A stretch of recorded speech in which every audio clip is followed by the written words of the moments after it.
So let's talk about what we'd like to think of some of the key concepts around monitoring vendor performance and effective vendor management.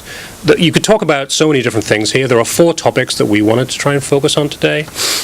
And those are around roles and responsibilities, managing progress, managing resources, and managing quality. And they're all interrelated. The roles and responsibilities piece is really key. Who is really responsible for what, and how clear is that? So we'll talk a little bit about that.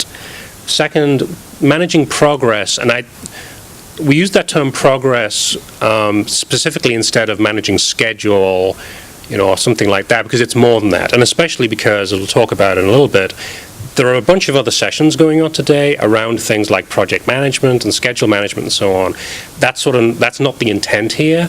What we're focusing on is vendor management, and so contract compliance and progress against the contract is one piece of it, but also obviously the delivery of the solution is a big part of that. Then managing resources, and that's both people and money, and it's the state's people and the state's money and the vendor's people and the vendor's money. And so we want to talk about that. And then finally, managing quality. So how do you understand whether work products are acceptable? How do you determine whether they're acceptable?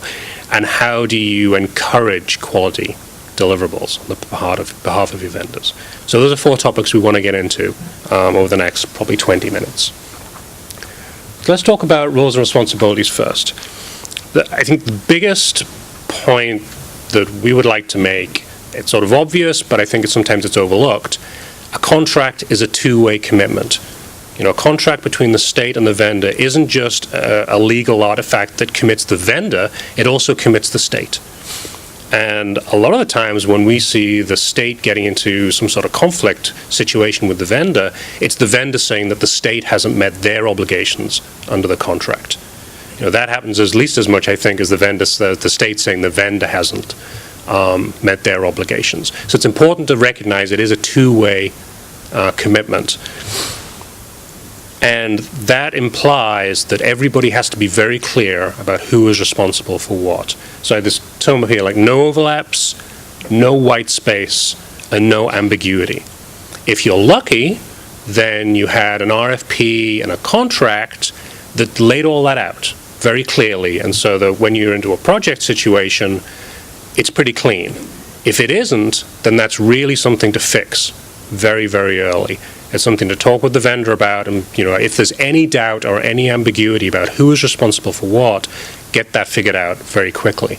And also, it should be part of the onboarding process for anybody from the vendor and anybody from the state team to make sure everybody understands that, especially on long-term projects where people will cycle in and out over time. Any thoughts on that one, Mikhail?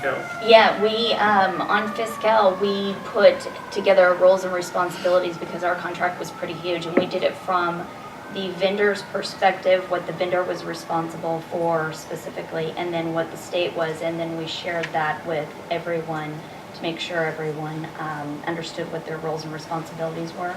And then we managed to do that and update and make sure that we do that as far as taking a look at whether they're actually performing those roles and responsibilities, and if they're not, what is the action plan for us to take care of those types of things. So yeah, I completely agree that that's needed. And when it comes to the clarity, sometimes you think you've done everything right in the procurement, and then you get to the contract and you realize that there are places where it's very unclear, even though you thought you were clear going in. And so I think throughout the process, that's when you start realizing that you might need an amendment to the contract so that you can clarify the contract and be more successful with not only the state but the vendor. So, does anybody have maybe an example they can think of? I just want to add on top of it, I'm from the same project. Because it's such a huge project, when the contract was drawn, it's at a higher level, and as we go into the details, so we need more clarity. So we're trying to do more detailed, specific roles and responsibilities for specific tasks, and that helps a lot. Okay. That's actually a really good point, because you think that you're so clear when you're doing your procurement, right? And then you think you're so clear when you're doing your deliverables. And then you think you're so clear when you're putting those deliverables in place and actioning those things out, and you realize as you go, you're not as clear as you thought you were. So that's a real good point. Okay. But then how do you find that out? So what we have, you just determine it as you go, and then you implement your lessons learned throughout the processes. But what we did with the procurement is we started with the procurement and we did lessons learned with other state agencies, with other states, to get their ideas, and we tried to incorporate all of them. But even as you go, you learn more and more and more, and we just try to document all of that and then share it with whoever we come across who needs the information. So, but it definitely is a learning as you go process, that's for sure. The last bullet here is that there was a government advisory group, I think you heard referenced earlier on, that Carlos went over, that was advising the various teams. And so we had probably about half a dozen people from various state agencies who've been involved in some of these very large, complex projects, and were helping us put the material together for this. And this was an opinion that was shared by many of the people on that team on the government side, that the leadership on the state side has a responsibility to shelter and insulate staff from contract issues. There's a lot of noise that often goes on, and it can be distracting enough trying to get work done at the best of times. But the last thing you want is the working teams, who are having to work day by day with the vendor staff, to get distracted or feel, somehow worried by what may be going on at a management level if there are contract issues. And that's something they felt very strongly was sort of part of that leadership responsibility, was keep that at that level and let the staff do their work. So what we found from talking to various states about vendor management and other state departments is that the relationship with the vendor was the most important piece. So if we let the staff focus on getting the work done and getting it right and working together, that then your vendor management group, which at Fiscal we have a separate group for that, can just focus on the actual contract issues. So we kind of have like a ground rule. If the staff are in a meeting and all of a sudden it comes up, well, the contract says this and the contract says that, okay, that's a discussion for your vendor management group, and the rest of the team can move forward on determining what's the best solution. Okay. All right. So let's move on to progress, as we tooled it. So again, we're trying to hit this as much from a contract and vendor management perspective as a traditional project management perspective, and taking that spin on it. But nevertheless, an accurate and realistic work plan or a schedule is a really, really important tool. Obviously, it's important for tracking the actual progress of the work. Where are you against the milestones and go live dates and all the rest of it. But it's also critical for forecasting deliverable completion, when draft deliverables are due, when finals, the review cycles, and in particular, understanding the state's commitments around the execution of the work. So that's actually having state people turn up to business requirements definition sessions, having them taking part in testing, reviewing deliverables, which we'll talk about in a little bit.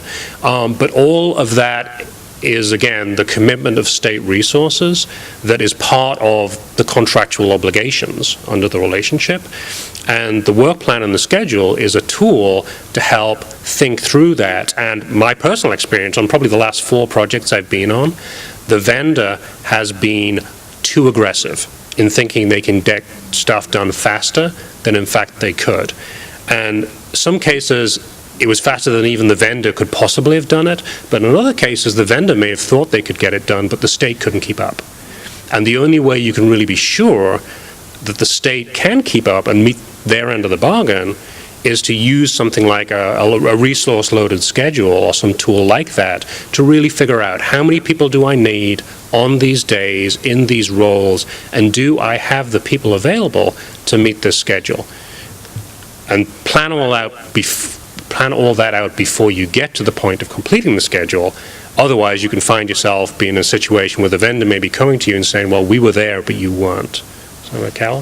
So how How do vendors do that from their perspective if they don't understand all the details of the schedule and all the expectations? So when you go to put your procurement document together, your bid, how is it that the vendors could be more successful with their scheduling when it comes to understanding the state staff have a hard time keeping up?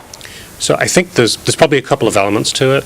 One is how much precision the vendor's really putting into the planning for the proposal. Because a lot of the times, especially if it's a fast turnaround RFP, I mean, you get, say you've given the vendors 2 months to respond, it's a decent chunk of time to put an RFP together. The team never gets started working in for about 2 weeks, and then you've got to be done a week early because you've got production and all the rest of it to worry about. So you're down to about, what's that, a 5-week window? And then when you start sort of working through getting the team together, you end up with about 7 or 8 days to put together that schedule and approach, even if you've got a 2-month response time. And so there's not that much time to think it through. And so a lot of the stuff that comes in, unless you really have a very extended sort of process, it's sort of on a wing and a prayer. You take your best guess. You do it based on what you did last time. We've done 5 different projects, and this is sort of how they work, so we'll put in something that's pretty similar to that. And then you load up assumptions where you can, so that you protect yourself and shift the risk onto the state, by saying, well, we assume this, this, and this. And so that's why I'm particularly reinforcing this concept of, if the vendor and the contract is assumed that the state will provide blah, blah, blah, blah, they're sort of relying on that as a protection mechanism for them, then there may not actually be that much real thought behind what they're putting together in many cases. I don't want to sort of undersell it all the time, but a lot of the time that really is the case. You've only got so much time to do this, and there's only so many people involved in doing it. So, you can overestimate the amount of thought that's being put behind it on the vendor side. So they really are, in many cases, coming into a contract and just figuring it out as they're getting into it. Heuristics is a lot of it. That in most projects that I've seen recently, where you really work it out in detail is right after the contract is signed, and you start working through the details. And that's where you get into it, and that's where you can see the vendor, because they've set up a certain set of milestones, and they may be starting to realize, this is pretty aggressive, so I need to make sure that, if we're going to do this, I'm assuming we're going to have these seven business requirement sessions all in the same week. And we'll bring the people there, and then can you meet that? And that's where you get the challenge, and you have to be ready to push back if necessary. Let me tell you why this is such a significant topic for conversation is that in the state there is a movement towards compressing a lot of these projects, whether it be in the procurement or the development effort. And I think the state's recognizing that these projects are taking too long. And so there's going to be a movement for quicker deliveries on some of these things, which is an increased risk. And I think the legislature weighed on this on some recent major IT projects. So those assumptions and expectations and constraints that when the vendor brings their schedule is going to have to be weighed in heavily. This is going to be an important topic in the next couple of years. I would completely agree. When we got our bids for Fiscal, what we saw is that the schedule that we had 3 vendors that we did a fit gap analysis with, and so those 3 bidders put their bids in, and they were extremely aggressive on the schedule, and the state actually had to push back and say, no, there's no way the state can do it that fast. You may be able to, but we can't. So I think it is extremely interesting from that perspective. You're already getting that push from the vendor side, but now you're going to get the push from the state side to also do the same thing. So it'll be very interesting how those things work out. And I'm currently involved with a client in Texas where exactly the same thing happened. After contract award, this point, starting to put the schedule together, and the state was actually I think, doing the right thing in terms of wanting all of the detail to say, okay, if we're going to lay out all of these different sessions and, this is when we have to be doing deliverable reviews, let's get it in the schedule, let's get it resource loaded. But then the vendor was pushing back, because that's a lot of work. I don't know how many of you do a lot of stuff with Microsoft Project, but it's a pretty horrible tool for scheduling. And it's not easy. And so their PMO was being strained by the state saying, well, we want to see all of our staff in here, like 100 named resources, resource loaded out and leveled, so I'm sure I don't have Bob 14 hours a day for these 2 weeks. And they pushed back because they thought it was too much work. And so that was something where the state really had to say, no, this is the only way we can be sure we can do this. And they did it, but they grumbled about it. So is that not normally something that a lot of vendors do? I'm Really? amazed Wow. at how hard it is. So it's only one of those ones you turn the camera for, I guess. Yeah. You're getting on. Well, that's why we're here. I think and I used to work. I used to work for a big unnamed system integrator. That you assume, given the size and scale and the undoubted expertise that many of these firms have, that they will bring real experts in many of these areas, especially around things like PMO, but that simply is not the case a lot of the time. And it's one of those things that, we're going to talk about people, in a little while. It gets down to the people. You can't rely on corporate quals, because, especially if it's a really big firm, yes, they've got somebody in the firm, probably many people in the firm who are really expert, but that doesn't mean the people you get are expert. So, okay. So let's move on. So status reporting. And this is, again, it's got this question about honesty and transparency. And I don't think there's any easy answers here, but effective status reporting is honest and transparent. A lot of projects use some kind of status indicator, red, yellow, green, or something to that effect, which is, it's good. It's a good way to sort of show management at a high level, where things are. But you really have to understand how those terms are defined. Like, what does green really mean? What does yellow really mean? What does red really mean? And are they defined in a way that's going to be useful to you and useful to your leadership? And then this phrase, "don't be afraid of reds," was one of the favorite phrases of one of our government advisory team members. Like, don't be afraid of reds. Use the reds. They're a tool. Define it in such a way that having a red doesn't mean that the project's crashing and burning and you're going to be in the Sacramento Bee. Have it as a tool to say, we've got an issue here we need to resolve. And then use them. And also make sure that you're educating your executive leadership about the kind of questions to ask. So particularly, for example, steering committee meetings. Are steering committee meetings really a steering committee meeting where the executives are really informed and are asking the right kind of questions? It's not an inquisition, but it also shouldn't just be a sort of happy, glad, everything's going great session where you're afraid to actually bring up the real issues. And so a lot of it gets to governance, and the culture of transparency on the project. And we'll talk a little bit about that again. Final thing, same concept around risks and issues. Risks and issues are your friends. Don't be afraid of them. They're there to help you get things done. If you've got a project, and I've seen a couple of examples of this relatively recently, big multi-million-dollar project that has 5 risks and 5 issues, something's not right. Anybody can tell that. So use them, document them appropriately, but then do something with them. Having a million issues out there doesn't do anybody any good if nobody's actually working them. But that can be a real, especially with the relationship with the vendor again, it can be a real tool to spur action if the vendor's bringing up issues and you're responsive to their issues and you bring up issues and they're responsive to yours. It can be a real tool to help the relationship. Or it can be a bunch of lists that get larger and larger and larger and nobody does anything with them. It can go either way.